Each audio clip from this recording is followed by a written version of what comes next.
Sir இப்போ வந்து கிட்டத்தட்ட ஒரு 100 கோடி பேக்கேஜ் வந்து நீங்கள் சொல்லியிருந்தீங்க. அதாவது நான் ஆட்சிக்கு வந்தா நிதி குடுப்பேன் அப்படின்னு, பர்சனல் நிதியிலேருந்து குடுக்குறேன்னு சொல்லியிருக்கீங்க.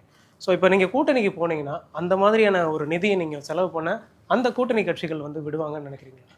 கண்டிப்பா விட்டாங்கன்னா நாங்க அத செய்வோம். ஏன்னா, நம்ம வந்து மக்களுக்காக அலோகேட் பண்ணி தான் நம்ம இந்த ப்ராஜெக்ட்ட யோசிச்சோம். இது என்னன்னா, நம்ம புதுச்சேரி வளர்ச்சிக்கு இது ரொம்ப முக்கியம். ஏன்னா, நம்ம இன்குபேஷன் சென்டர்ஸோ, இன்னோவேஷன் சென்டர்ஸ்லாம் நம்ம நெறைய இல்ல. நம்மளோட இந்தியாவோட மெயின் லேகிங்கே பார்த்தீங்கன்னா, நம்மகிட்ட ஓன் ப்ராடக்ட்ஸ் இல்ல. நம்ம பேட்டன்டட் ஓன் ப்ராடக்ட்ஸ் இல்ல. நம்ம எல்லாத்துக்குமே ஒரு சர்வீஸா தான் பண்ணி குடுத்துட்டுருக்கோம்.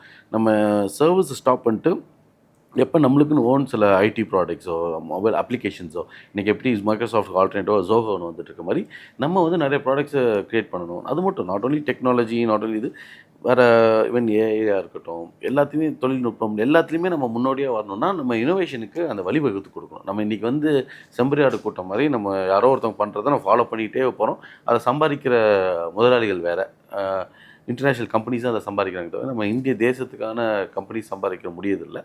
அதுக்கு நம்ம வந்து ஓன் ப்ராடக்ட்ஸை டெவலப் பண்ணணும்.